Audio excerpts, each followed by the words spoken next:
Hello everyone and welcome back to Let's Play Resident Evil Gaiden. In the last part, we ended up reuniting with Leon, but we also lost Lucia. Lucia, I actually don't know which of those two it's meant to be. It's probably one of those two. I'll just stick with Lucia.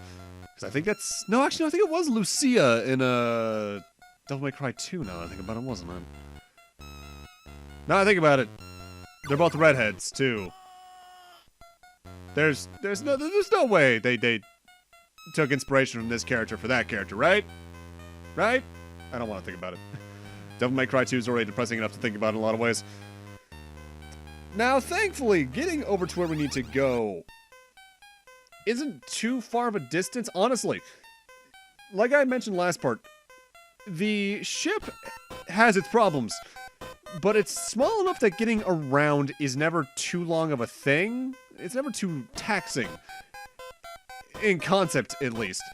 Actively reaching places can be taxing in this game, though, as the speed of zombies and the amount of zombies in your way can be an ordeal.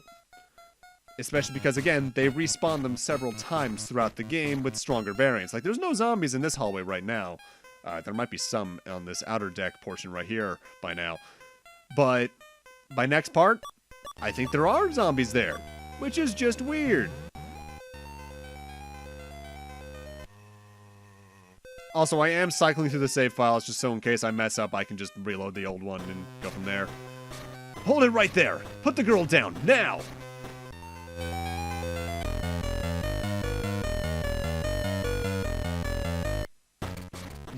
Very effective intimidation, Leon. With that said, the B.O.W. I feel even has less health this time than it did the first time. It's kind of surprising. Lucia! Leon, you're alive! Somehow I knew you'd be okay.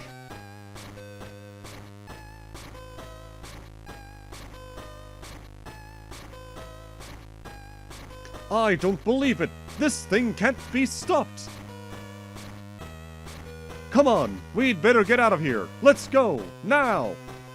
You do actually have to be a bit fast to get out of that room before the B.O.W. catches up to you, and I think you are forced to fight it as the boss fight again at that point.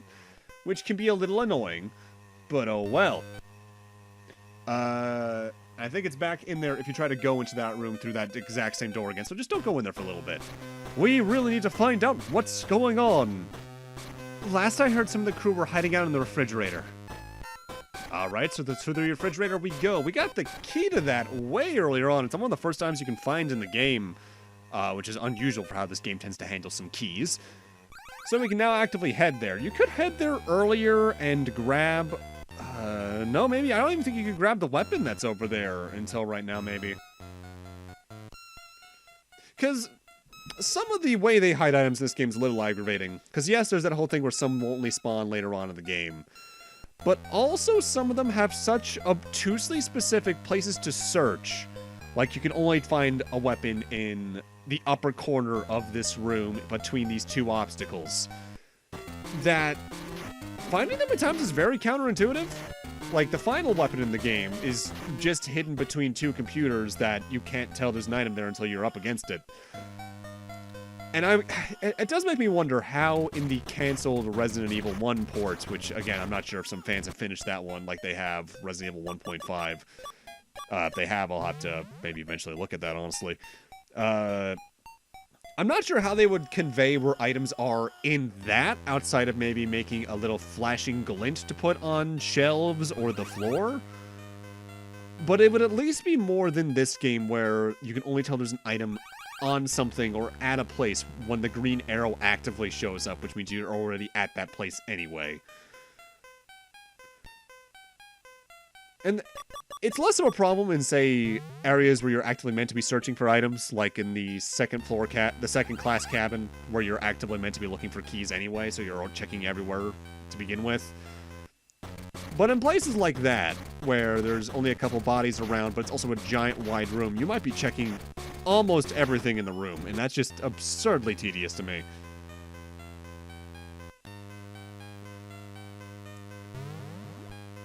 By the way, welcome to the fridge. It's actually one of my favorite rooms in the game because it actually has a more varied color palette. Graphically, I said before, this game's impressive, but it's very dreary color palette-wise. A lot of the same shades per room. That's partially just because of the limitations of the Game Boy Color. Either way, there we got the grenade launcher, and here we get the second floor crew area key, which is the item we were looking for here. The grenade launcher is pretty good. I think it moves pretty fast on the weapon screen, and ammo for it's a little bit sparse, but we have found some locations for it already in the game, but we need to go back and grab it now. Great! Now we have the crew area key. Let's go back to the crew area. Okay, right behind you. But, the problem with the grenade launcher, I find, is it's the start of what I like to call weapons being potentially in the too good to use club, where weapons get such sparse ammo towards the end of the game, at least the later game weapons, that you might as well just save them for boss fights. As few as there are in the game, because just using them on the zombies feels like a bit of a waste. Like, even right now, I'm putting the assault rifle on Lucia. I really don't feel like I should have to do it, but because of the amount of ammo I have, I feel it's the best option we got. The assault rifle is absurdly powerful, though. The biggest problem with it, again, is that ammo for it can be a little sparse, but at least when you find ammo for it, you get a good chunk, because the amount of ammo you get per chunk of ammo depends on the weapon. Also, there's a key there now. That wasn't there when we were in the library last part, but it's there now. Again, I don't like how they do that. It'd be one thing if, like I mentioned before, they had, like, displays you could see that you needed to find keys for to get weapons that were locked behind things. That's one thing. Or if there was, say, some environmental change to make these items spawn, like maybe they were beneath the chairs there that were all crumbled down. There was no real easy way to take them down without, say, an explosion rocking the boat, or the B.O.W. rocking the boat in some way that made all the chairs fall down and change the way the room looks. That would honestly fix a couple problems with the game exploration-wise, because not only would you be trekking through the same areas the same way an obtuse amount of times, it feels like, but it would also make the rooms and the backtracking feel different, so it gives more meaning to the level design. By the way, welcome to the crew area.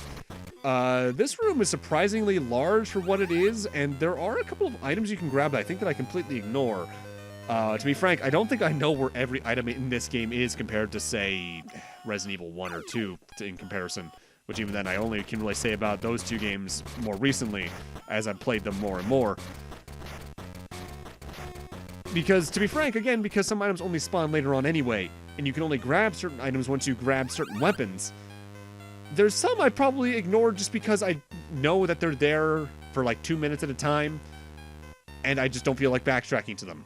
Like, if there's an item in here that's like for a later weapon, why would I come back here that much later on when I'm all the way across the boat anyway? There's no reason to backtrack unless you absolutely have to, I feel like, in this game. With that, though, we can now access a computer room on the 3rd floor, which I believe is our ultimate goal at this point in time. If it's not, that's one of the few keys you can kind of grab ahead of time. Which I do like that this game does occasionally.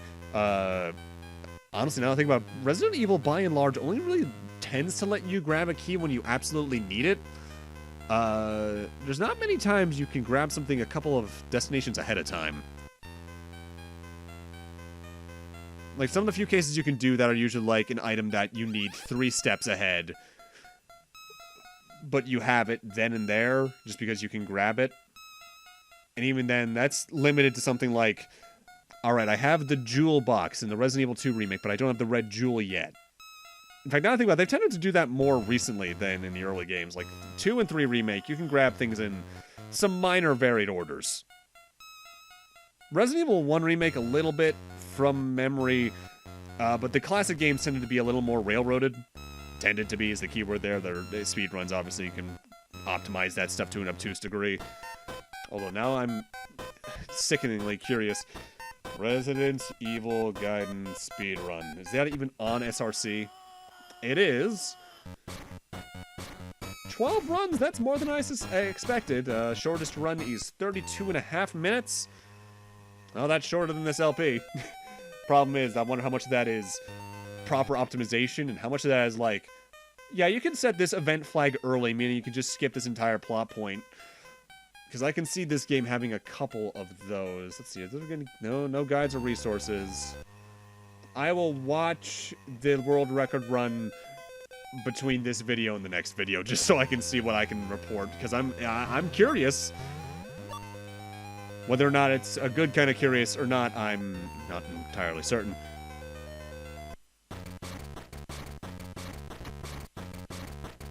I will say, though, like I briefly mentioned it back in part 1, I think. This game's soundtrack it borders on atmospheric, but it's very small. Boom! Suddenly, an explosion rocks the Starlight. Lucia, you're hurt. I'm okay.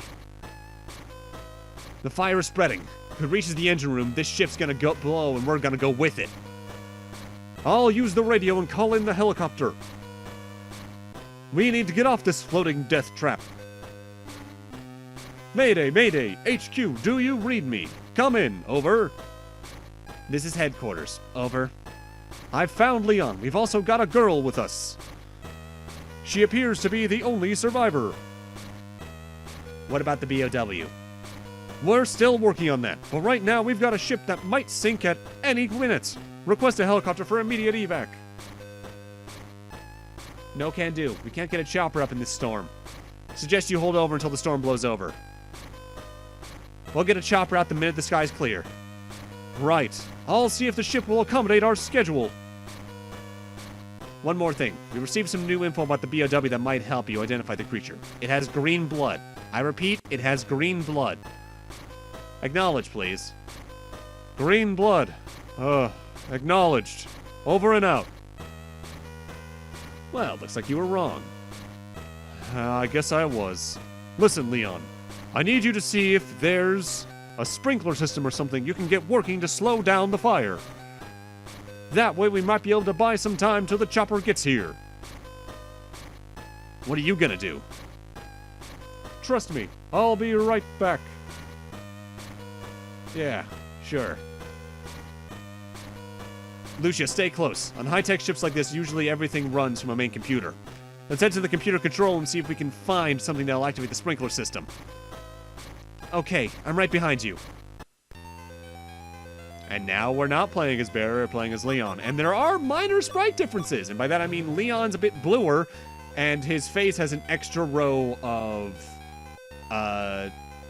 it lacks a row of black pixels to indicate the beard. Weirdly, he looks more like Chris to me, but that's mostly just a limitation error, I think, at that point. So I'm trying to think what the most graphically impressive is on Game Boy Color that I can think of. The Zeldas get up there, I feel. Not Game Boy, but the game that Argonaut Software did before Star Fox. I think it's called X. That was kind of impressive. But now I'm curious, like, what happens if I Google graphically impressive Game Boy Color games? Pokemon's probably going to be on here, honestly. Metal Gear Solid. You know what? I completely forgot to factor that one in. Yeah, Ghost Babel is incredible looking. Wario Land 3, yeah, more or less. Harvest Moon, yeah. Mario Tennis, yeah. God, Gaiden's on this? I don't think it entirely deserves to be on there, but... Again, it's a 50-50 thing. Like, I think, honestly, the environments and the character sprites look fine in motion, and the battle sprites are good, but even then, like, the B.O.W's battle sprite's not so great. I think it's a mileage may vary on that one, honestly. Yeah, gold, silver, crystal, oracles. Yeah, that's about what I expected. Either way, welcome to the basement of the ship, or the hold, I guess. This is partially one of the harder areas to navigate, just because of the amount of zombies there are, with the amount of hidden items. Like, this is where there's easily the most items that are just hidden on corpses or in random corners. Like, you're gonna need that blowtorch to open up a door in a few moments. There's a couple weapons hidden down here. I think there's a crowbar we need eventually as well, somewhere that I think I don't grab until later. The biggest helping point here is that it's not a very large area. I believe it's only made up of 5 rooms. When we were previously in this one, the one that door next to us leads to, which is our ultimate destination and all this. A room to the west and a room to the south that connects this one and the one to the west. I don't think there's anything else in the hold area.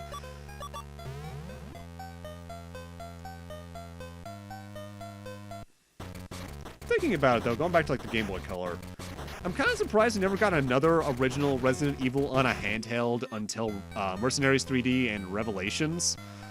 Like, I feel they could have tried to make something work on the GBA. In fact, honestly, they probably could have more directly ported Resident Evil 1 to the GBA than the Game Boy Color. It would have been probably a more rough port because it would have run worse, but it could have worked. They also could have done something more original to it. Ultimately, though, I think we did... saving a port till the DS was probably the better decision, though, because Deadly Silence is my favorite version of the original Resident Evil. Because if I recall, it has the original PlayStation 1 soundtrack, it has the quick turn, it has the knife mapped to a trigger, and it has some unique modes on top of that, and I think graphically it's the best version of the original Resident Evil 1, not counting Remake. Plus, and easily my favorite part of it, you can skip the doors, which shaves off like a good 30 to 40 minutes of your time. I think. Or maybe I'm actually overestimating that. Maybe it's closer to like 10 minutes. Either way, we got the rocket launcher there. I think if it's not the most powerful weapon in the game, it's the second most powerful. But it also has the second rarest ammo. The other problem with it is it's the fastest weapon in the game on the little battle gauge, so it's very easy to miss with. That's not only a boss killer, I'd save that for the final 2 or 3 fights in the game. More or less, only use it if you probably see me use it. For a lot of the game, you really can rely on the handgun, shotgun, grenade launcher, and assault rifle for your main weapons. Namely the first 3. Assault rifle should be safe for the latter half of the game. Which we're getting to. We're not quite there yet, but we're getting there. Because this is, I think, the shortest classic-styled Resident Evil. Next to Resident Evil 1, I think. I think this might be shorter than Resident Evil 1. In fact, now, you know what? Best way to find out, let's check my Let's Play. I